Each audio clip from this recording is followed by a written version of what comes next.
नारायण राणे जी की छवि कई प्रकार से कई लोग वर्णित करते हैं,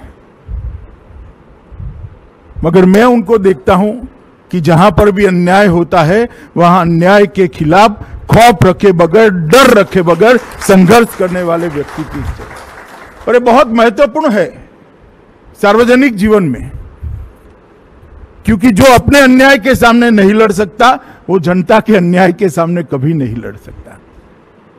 और राणे साहब के जीवन में जब कभी भी अन्याय के मौके आए तब उन्होंने निश्चित रूप से भविष्य की सोच करे बगैर अन्याय का सामना किया, उसके खिलाफ संघर्ष किया। और इसीलिए इनकी राजनीतिक यात्रा बहुत टेढ़ी मेढ़ी है। मुझे भी कुछ पत्रकारों ने कहा कि आपके यहां भी अन्याय होगा तो क्या होगा। मैंने बोला हम अन्याय करेंगे ही नहीं, सम्मान करेंगे, आप चिंता मत करें। भारतीय जनता पार्टी को मालूम है कि राणे साहब जैसे नेता को किस प्रकार से संभालना और किस प्रकार से सम्मान देना, वो भारतीय जनता पार्टी को आता है। देवेंद्र जी के नेतृत्व में हम चुनाव लड़े थे और इसके बाद में एक 3 व्हील वाली ऑटो रिक्शा की सरकार बन गई। एक ऐसी ऑटो रिक्शा जैसी सरकार है जिसके 3 पहिए हैं। इसमें तो कोई आपत्ति नहीं, चलो भाई चौथा पहिया नहीं है, परंतु तीनों पहिए अलग अलग दिशा में चलते हैं। एक पूर्व में चलता है, एक पश्चिम में चलता है, एक उत्तर में चलता है और दक्षिण से पीछे से कोई खींचता है। ये सरकार हर मोर्चे पर विफल गई है।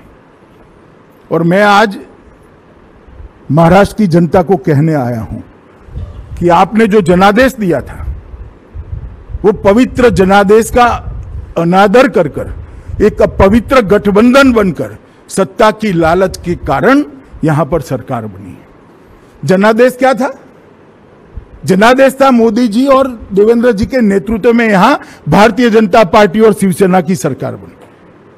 जो कहते हैं कि हमने वादा तोड़ा है, मैं इनको याद कराना चाहता हूं, भैया हम तो वादे पर खरे रहने वाले लोग हैं। इस प्रकार के सफेद झूठ नहीं बोलते हैं। बिहार में देवेंद्र जी इंचार्ज थे, हम चुनाव लड़े। बिहार में नीतीश जी हमसे ज्यादा सीटें लड़ते थे। हमारा वादा था कि एनडीए की सरकार बनती है तो नीतीश जी मुख्यमंत्री बनेंगे। हुआ ऐसा कि हमारी सीटें ज्यादा आई, उनकी सीटें कम आई। नीतीश जी ने राजनीति के हिसाब से कह भी दिया कि आप भाजपा का मुख्यमंत्री बनाइए, आपका अधिकार है, क्योंकि आपके एमएलए ज्यादा चुनकर आए हैं। परंतु भारतीय जनता पार्टी के नेतृत्व ने निर्णय किया, प्रधानमंत्री जी ने निर्णय किया कि भारतीय जनता पार्टी वादे से नहीं मुकरती है और आज नीतीश कुमार जी बिहार के मुख्यमंत्री। और ये कहते हैं हमें एक कमरे में वादा दिया था और मैंने वादा दिया था। मैं कभी कुछ कमरे में नहीं करता, डंके की चोट पर सार्वजनिक रूप से करता हूं। कभी मैंने कमरे की पॉलिटिक्स नहीं की। मैं जनता के बीच में रहने वाला व्यक्ति हूं और नहीं डरता किसी से। जो होता है वो सबके बीच में धड़ल्ले के साथ मैं बोलता हूं। और मैं फिर से कहने आया हूं कि ऐसा कोई वादा नहीं किया था। चलो मान लो वादा किया था, तो उद्धव जी आपकी सभी प्रत्याशियों के बैनर पर आपसे 2.5 गुना बड़ा फोटो नरेंद्र मोदी का लटका कर आप प्रचार करते थे।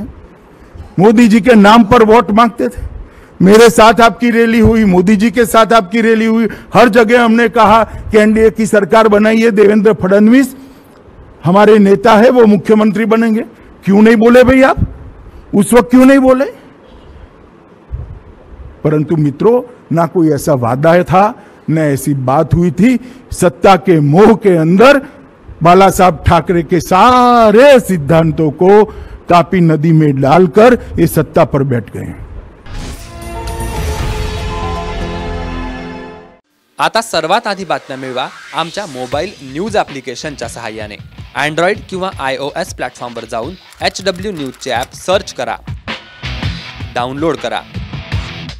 आपल्याला हवी ती भाषा निवडा।